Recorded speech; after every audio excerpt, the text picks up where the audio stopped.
welcome, Gabriela, Anna, Teresa, to using our voices. Thank you so much for agreeing to talk about growing up bilingual.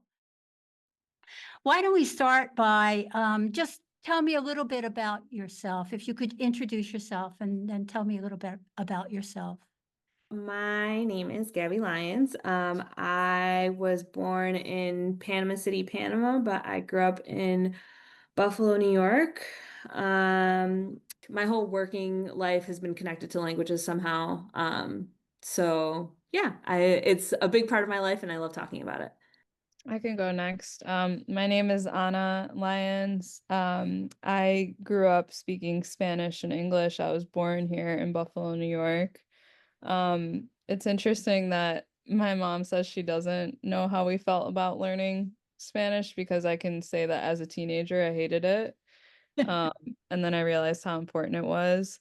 I definitely nerd out on linguistics and anything language. Thank you, Anna. Teresa. My name is Teresa Lyons. Yeah, I was born here in Buffalo and grew up in Buffalo. I would say the same thing. I kind of rebelled against my mom, like in terms of her trying to teach me Spanish. I really hated it. But as I've grown up, I've really come to love it. Great. Thank you, Teresa.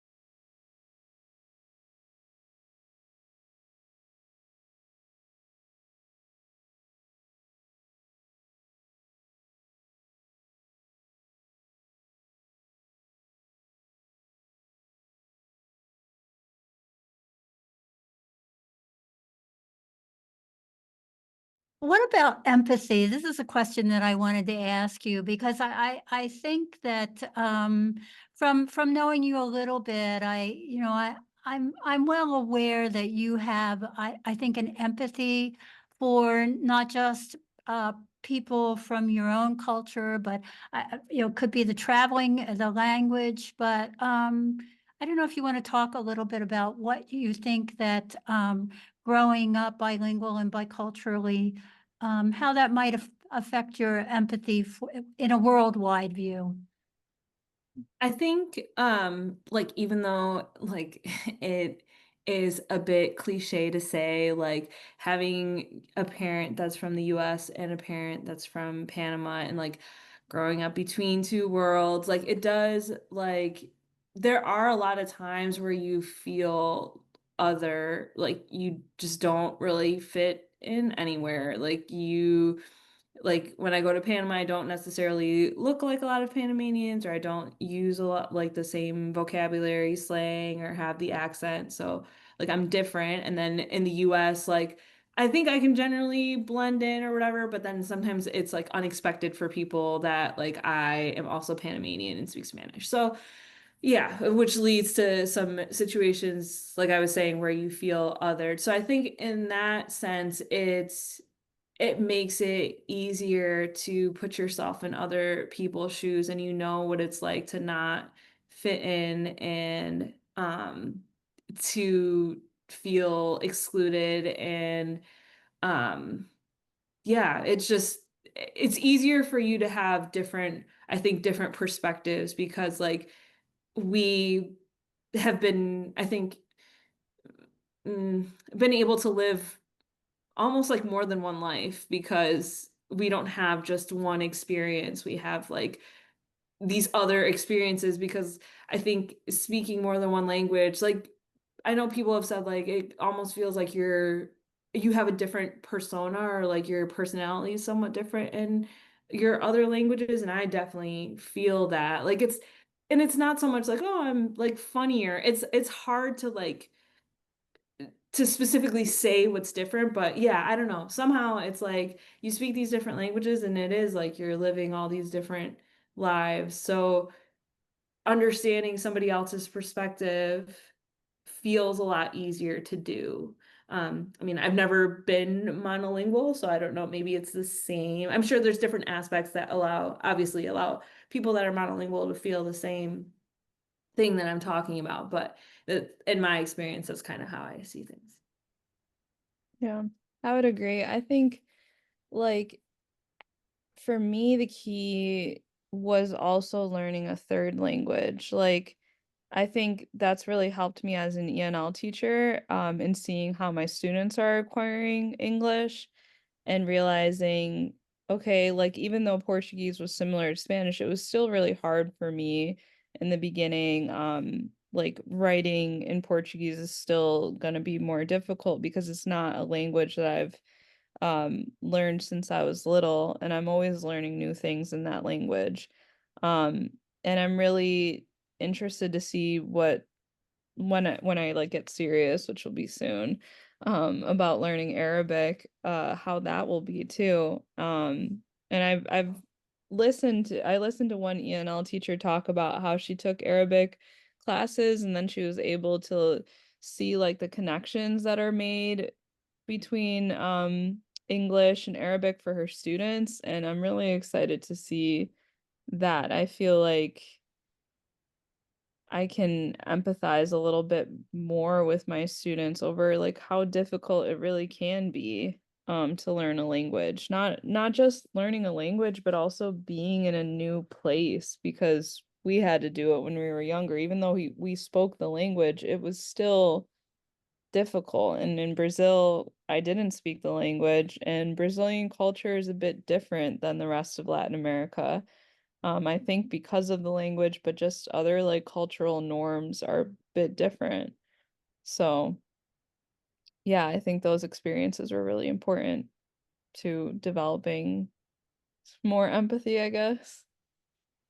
Yeah, going off from what like Anita was saying, I feel like in a way I understand when I don't know how to word this, I guess, but when people come to the US, I feel like and they don't speak English, I feel like it's a lot easier to understand in a way like what they're going through, because my mom did it, and like I don't know, it's just like I base their experiences off of like what my mom experienced here in the US, and like how difficult English is. It's a very difficult language to learn, and I don't know, I feel like people can be ignorant in the US and other English speaking places when it comes to like learning the English as a new language. And I don't know, I feel like,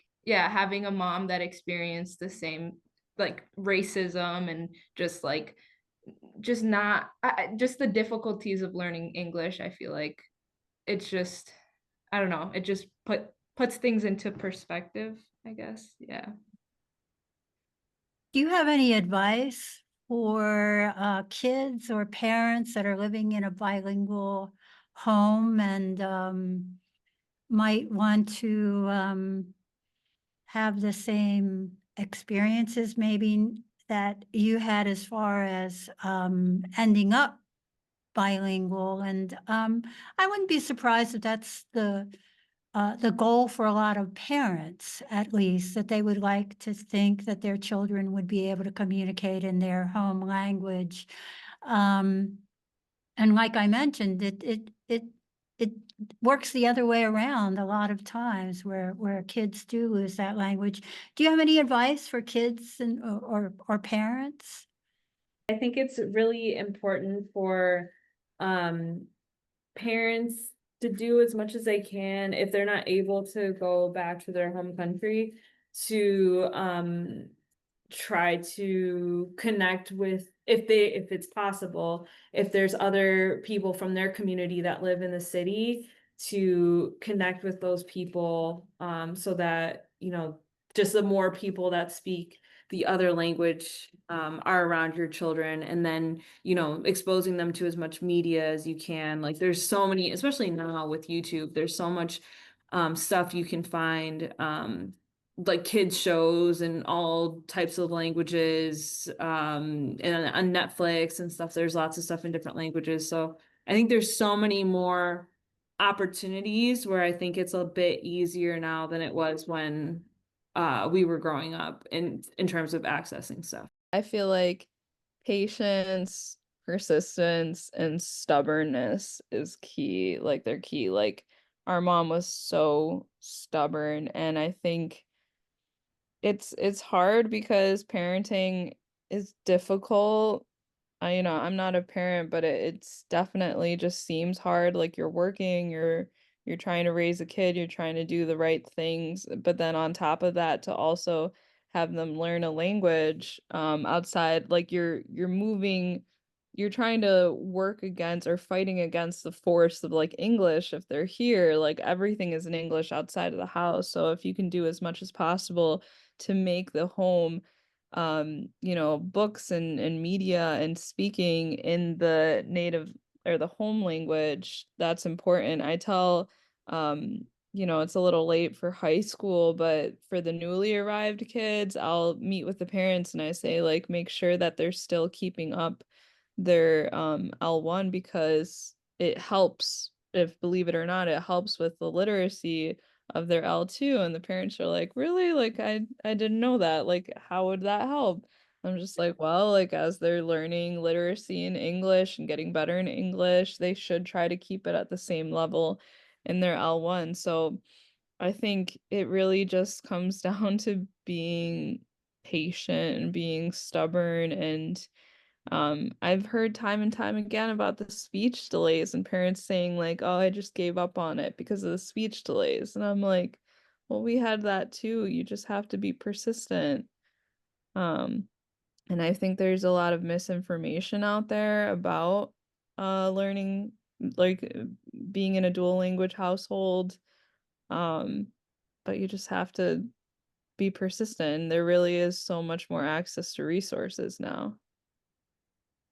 Yeah, yeah, I agree with everything they've said. I find it, I don't know. I I had a friend who was she's Latina, and she came from like a both of her parents were I think she was Salvadorian and then Mexican and Puerto Rican, I think her mom was. But they both spoke Spanish and didn't speak a lot of English. And I don't know, it just when I remember asking her like, "Oh, like why didn't your parents choose to like teach you Spanish?" And her response was that like her yeah, I guess like her parents didn't want her to get like bullied and wanted their children, or like the children that they raised, to be more American. And like I don't know, I think yeah, just basically I don't know, they're just really scared of like I guess the racism and the bullying that would come with speaking the language. And I think it's important to like be proud of your culture and where you come from. And I think that an issue that I've seen on the internet, and then with like other Latinos that don't speak Spanish. I just have noticed that there's a lot of like insecurity when it comes to like learning the language because they just want to seem more American. So yeah, I don't know. Maybe, maybe there is more that schools could do too. As I'm listening to you, I'm thinking there's probably a lot more that schools could do to, encourage a pride in bilingualism. I know that New York State has it's some kind of a, additive that you can get in your degree, with your degree, that shows that you are bilingual. And I don't know how much schools encourage that, but I think it would be really nice if they did. It's a seal of biliteracy. We do it Thank for our you. ENL students. Yeah, thank you. Is there any, kind of need to wrap up soon, but I'm just wondering, is there any memory that you have from when you were a child that's special that maybe your mother gave you, a song, a rhyme, a book, can you think of any special memory that your mom gave you when you were young? Yeah, when I was growing up, she would always like sing me nursery rhymes, which is cri in Spanish, and it's just like every time that she hums it or like sings it, it just brings me back to when I was a child, and I don't know, it's really comforting to like listen to. ¿Quién es el que anda aquí? Es Cri Cri, es Cri Cri. That's Yeah, I feel like there's like a lot of my mom listened to a lot of music that I remember like as a kid being like, "Ugh, like I don't want to listen to this." And like now it's funny because like I will listen to it on my own because I really enjoy it. It's like there's like so many like 80s like pop, like Spanish pop songs From and like a lot Spain. of ballads and stuff Yeah. that are so like they feel very dated now, but like I really But like that. sometimes they're trending on TikTok now. Yeah. Seré tu amante bandido, bandido. Corazón, corazón malherido. Seré tu amante cautivo, cautivo. Seré pasión privada. And I'm like, wow, that's weird. It's really funny too, because I feel like with TikTok, it's been kind of crazy. Like we didn't really grow up with a lot of other kids that were bicultural, like Latino and American.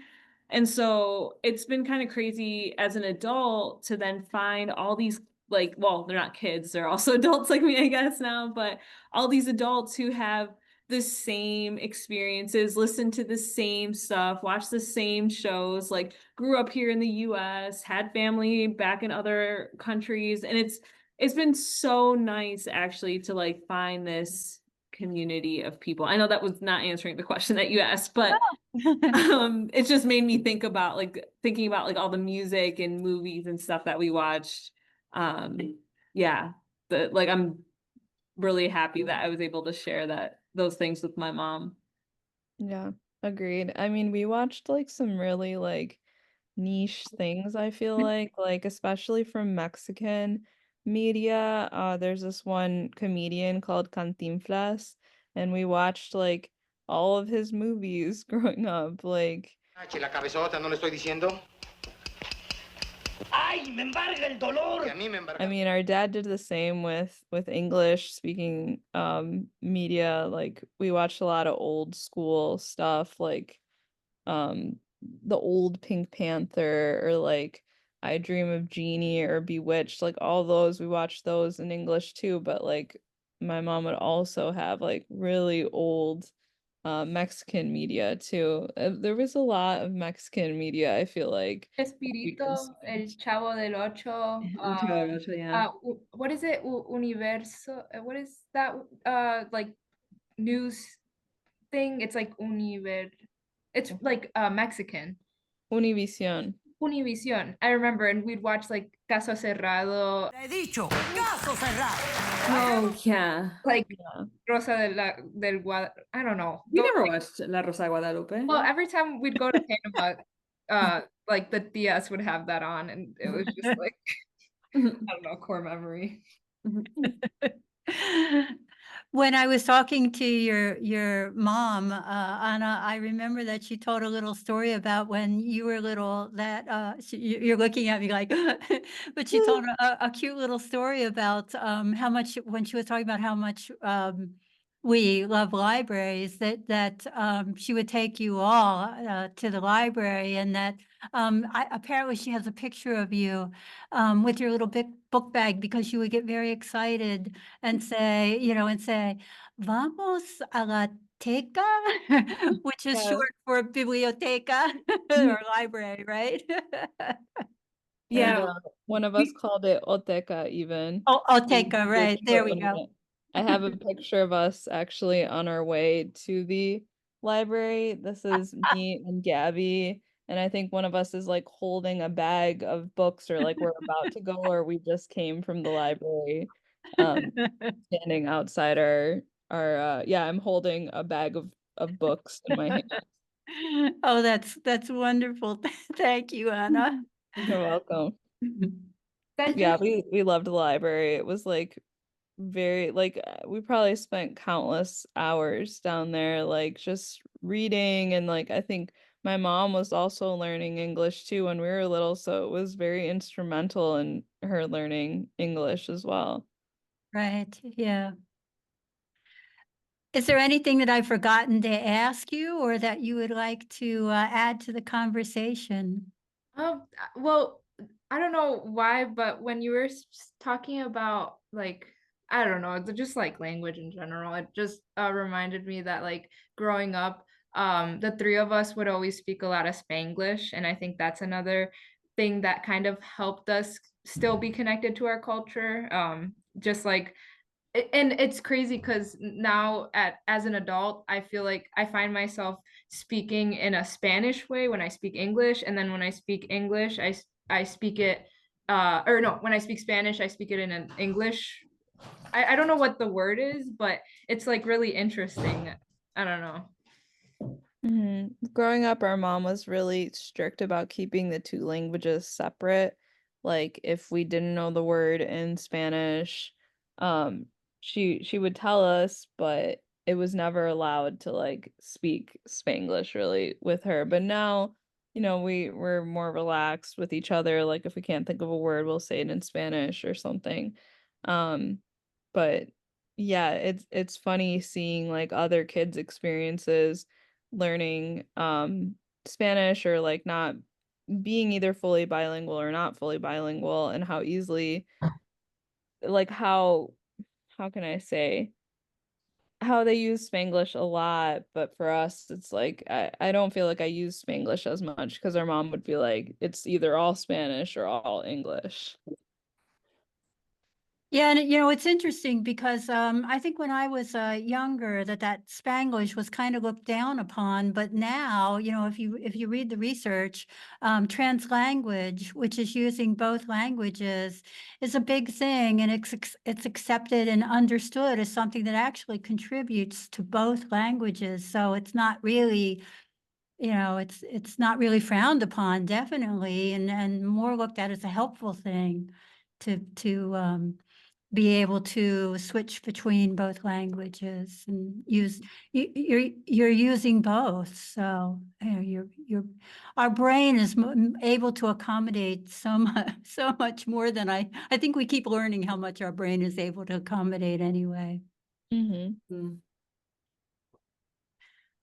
Well, I just want to thank you so much for talking to me about my favorite subject, which is languages. And I'm always happy to talk with you. So I just appreciate this so much. Thank you very much. Yeah, of course, you're welcome.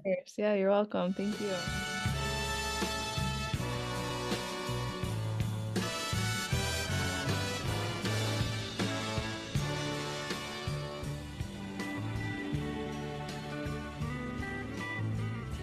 Como una promesa eres tú, como una mañana de verano, como una sonrisa eres tú, así, así, eres tú. Toda mi esperanza